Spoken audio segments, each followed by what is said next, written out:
আসসালামু আলাইকুম সবাইকে, কেমন আছেন? আশা করি আল্লাহর রহমতে সবাই অনেক ভালো আছেন। আমি উর্মি, আমার নতুন ইউটিউব চ্যানেলে সবাইকে স্বাগত জানাই। তো অনেকদিন থেকে ব্লগিং করব এরকম একটা প্ল্যান ছিল, কিন্তু সময়ের সাথে পেরে উঠতে পারছিলাম না, কোনোভাবেই লং ভিডিও আপলোড করতে পারছিলাম না ইউটিউবে। তো মাঝে রমজান মাসে কিছুদিন ট্রাই করেছিলাম, কিন্তু বাচ্চাদের স্কুল, তারপর রমজানের ব্যস্ততা সব মিলিয়ে আসলে কোনো ভিডিও দিতে পারিনি। একটা দুটো ট্রাই করেছিলাম। তো এখন থেকে কন্টিনিউ করার চেষ্টা করব। সবাই প্লিজ আমাকে সাপোর্ট করবেন, আপনাদের ভালোবাসা পেলে আসলে উৎসাহ বেড়ে যায়। তো আজকে ছিল বুধবার, সকাল থেকে ব্লগটা শুরু করেছি। বাচ্চাদেরকে স্কুলে দিয়ে এসে সকালে হালকা নাস্তা করে তারপর ব্লগিং শুরু করে দিয়েছি। তো আমার বাচ্চারা সবাই স্কুলে, আর আমার ছোটো মেয়ে ও এখন স্কুলে যাওয়ার বয়স হয় নাই, তো ও বাসায়। আর দেখতেই পাচ্ছেন রান্না বান্না শুরু করে দিয়েছি। তো এখানে দেখতে পাচ্ছেন বিফ রান্না করছি। তো সব মশলা একসাথে দিয়ে ভালো করে মাখিয়ে ঢাকনা দিয়ে ঢেকে রেখে দেবো, পানি ওঠার জন্য অপেক্ষা করব। আর এপাশে আমি গরুর মাংস দিয়ে একটা কালো ভুনা রান্না করব। তো মাংসের উপরে সব মশলা দিয়ে দিচ্ছি একে একে। তো এটা আমি ঘরের থাকা মশলা দিয়ে রান্না করব, স্পেশাল কোনো আলাদাভাবে কোনো মশলা দিচ্ছি না। এমনিতে তো প্যাকেট মশলা পাওয়া যায়, রাঁধুনি মশলার প্যাকেট আছে, ওটা পাওয়া যায়, ওটা দিয়ে রান্না করে অনেক সময় খেয়েছি। তো আজকে এমনিতেই রান্না করব, যেহেতু মশলাটাও বাসায় নেই। একদম ঘরে থাকা মশলা দিয়ে খুব সিম্পলভাবে কালো ভুনা রান্না করা যায়। তো দেখা যায় যে এক্ষেত্রে মাংসটা একটু বেশি সময় কষানো লাগে, আর তেলের মধ্যে একটু বেশি সময় ভাজতে হয়।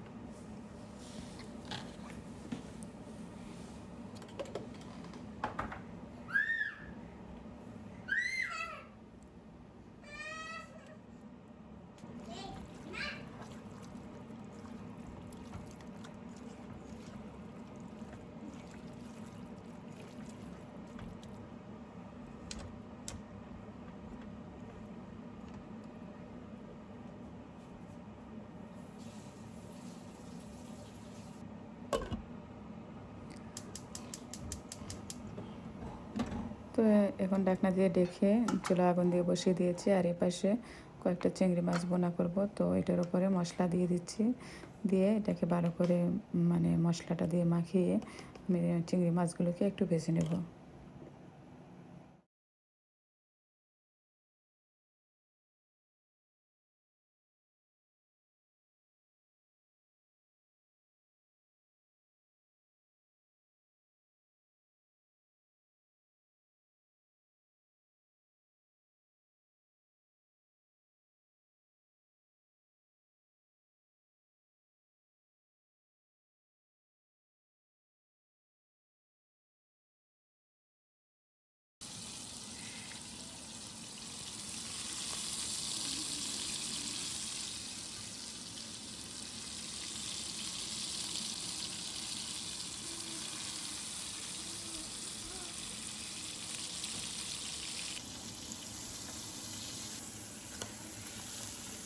আর এখানে হচ্ছে রুই মাছের মাথা, এটা দিয়ে মুড়িঘণ্ট রান্না করব। তো এটাকে আগে ভেজে নিচ্ছি তেলের মধ্যে।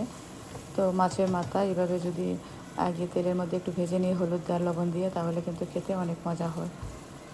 আর আমাদের এখানে যেহেতু ফ্রিজিং সব কিছু, তো একটু তেলের মাঝে ভেজে নিলে টেস্টটা অন্যরকম হয়। তো দেখতে পাচ্ছেন একে একে সব রান্নার হাঁড়ি চুলাতে দিয়ে দিচ্ছি। আসলে বাচ্চারা স্কুল থেকে আসার আগে রান্নাগুলো শেষ করার চেষ্টা করি আর কি।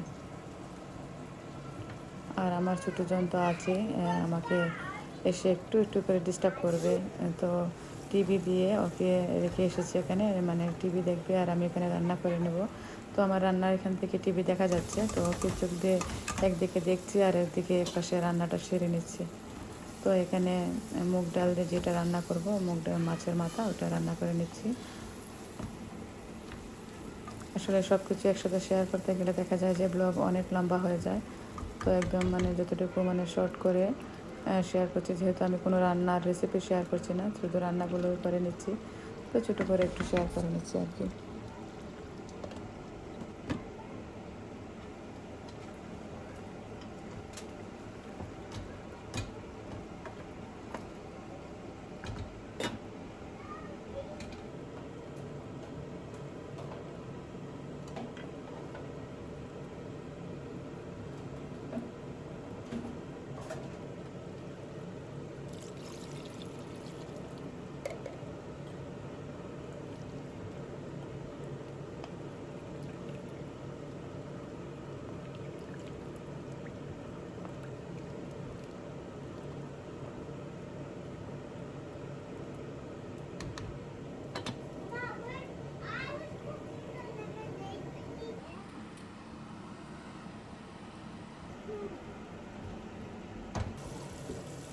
ওই পাশে একটা ভাজি বসিয়ে নিচ্ছি। আর যে কড়াইতে আমি রান্না করছি এটা কিন্তু আমি খুব শখ করে বাঙালি গ্রোসারি থেকে নিয়ে এসেছিলাম। তো ভাবলাম যে বাংলাদেশে এরকম অনেক ভিডিওতে দেখেছি যে এরকম একটা কড়াইতে রান্না করে, তো আমি দেখে খুব শখ করে নিয়ে এসেছিলাম রান্না করব। তো এটাকে ক্লিন করা এত ঝামেলা, মানে ঘষতে ঘষতে হাতে ব্যথা চলে আসে।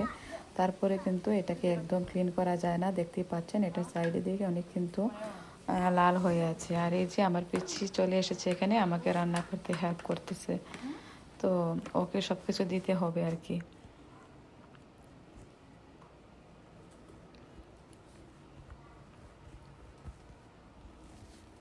তো আজকের ওয়েদারটা অনেক সুন্দর ছিল, মানে ঘরের ভেতর থেকে সুন্দর, বাহিরে গেলে কিন্তু ঠান্ডা।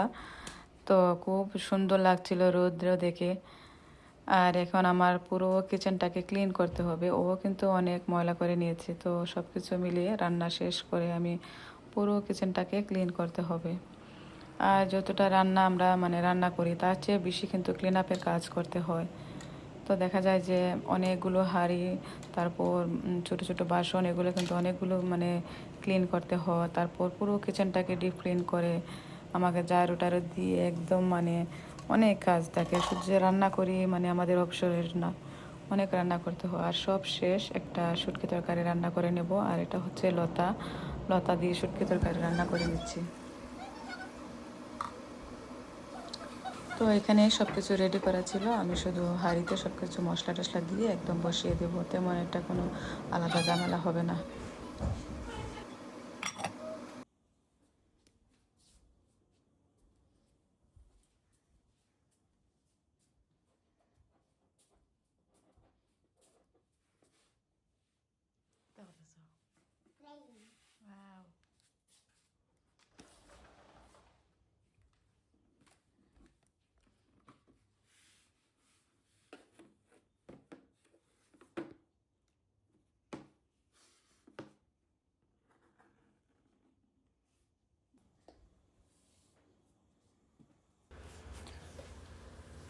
এই ছিল আমার আজকের ব্লগ, আশা করি আপনাদের কাছে ভালো লেগেছে।